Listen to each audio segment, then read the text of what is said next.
Nakakaiyak to mga minamahal. Sobrang skandalous nito. Masisira ang gobyerno nito. To be honest, at iiyak ang mga health advocate. Tingnan nyo. Nakakaalarma to. Si Dave Gomez pa talaga? Siya pa talaga? Well, anyway, mga minamahal, umuugong-ugong pa lang naman itong balitang to. So, basahin lang muna natin ha. Yan. Fifth and final comms. Executive Dave Gomez eyed to replace Jay Ruiz. Ngayon, paano ko nasabi na iiyak ang mga health advocate at mukhang, I think, damaging signal to sa ating gobyerno.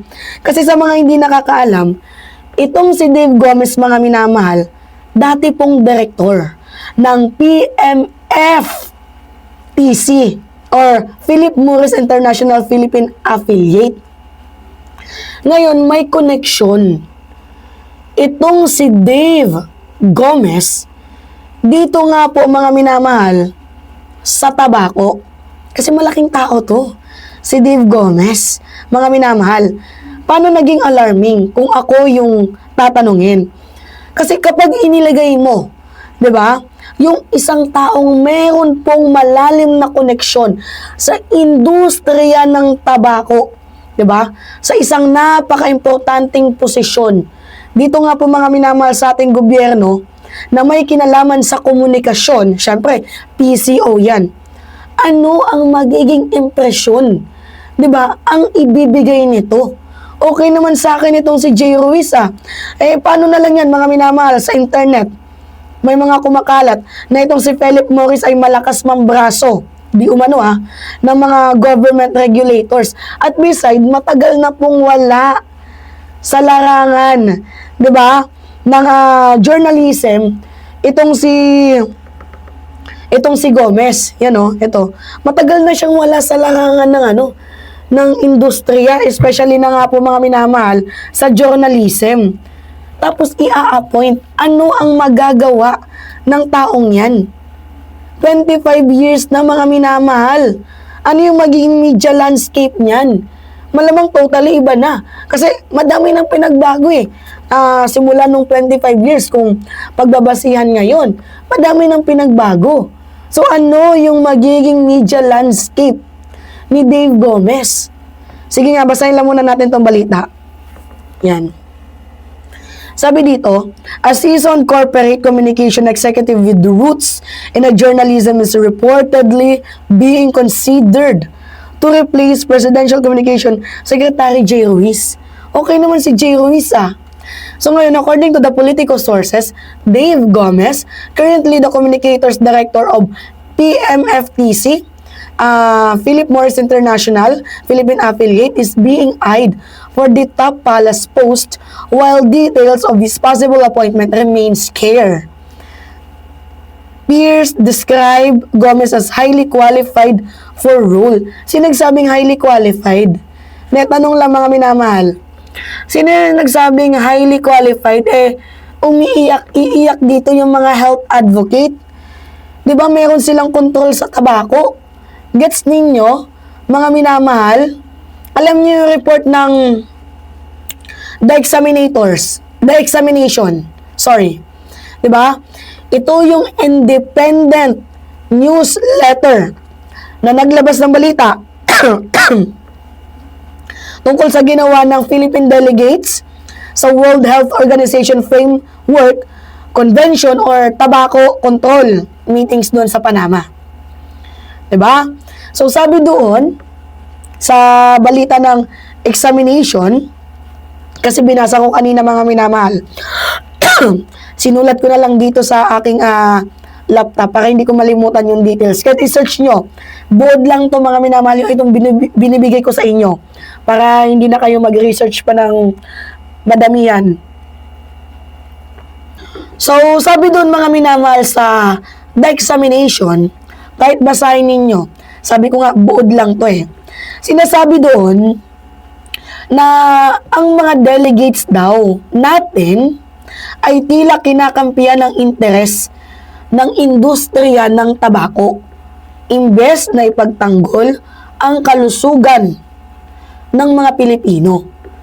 Kaya nga sabi ko, iiyak dito ang mga nakikipaglaban, ang mga advocate patungkol sa kalusugan. Kasi biruin nyo, i-appoint nyo yung isang taong merong malaking koneksyon at bunga ng regulatory capture. Alam niyo yun, mga minamahal, kung saan kapag mayroong isang industriya or isang grupo na nakakakuha ng malakas na influensya, di ba? Sa mga taong gumagawa ng batas or nagre-regulate sa kanila, parang yung binabantayan, sila mismo ang nagdidikta, 'di ba, sa mga nagbabantay. Syempre sabi ko nga sa inyo, delikado 'yan kasi nawawala ang linya sa pagitan ng paglilingkod, 'di ba, sa publiko versus sa personal na interes. Kaya nga sabi ko, kahit siguro si Senador Pia, kilala niyo si Senador Pia Cayetano, kung i-appoint niyan si tawag dito, itong si Gomez, isang malaking embarrassment yan. 'Di ba? Lalo pat representative siya ng Global Forum. At sabi din ng isang doktor, 'di ba, na si Ulysses Doroteo ng Southeast Asia Tobacco Control Alliance, it is completely unacceptable that a government would go and take the industry side. Madaming iiyak dito. 'Di ba? Hindi dahil sa magaling. Iiyak dahil sa koneksyon, dahil sa takot, dahil sa kanilang mga pinaglalaban. Ano yung magiging mukha ng PCO niyan kapag na-appoint yang si Gomez? Malaking kahiyan po yan sa ating gobyerno. I-appoint nyo yung kontras sa mga kalusugan ng mga mamamayang Pilipino. Kagaya nga ng paulit-ulit kong sinasabi sa inyo, ano pa ba yung magiging sense ni Gomez na in the first place, matagal na siyang wala sa larangan ng journalism? Diba? Matagal na siyang wala sa larangan ng journalism. So, bakit pa siya i-appoint? Ano yung alam niyan?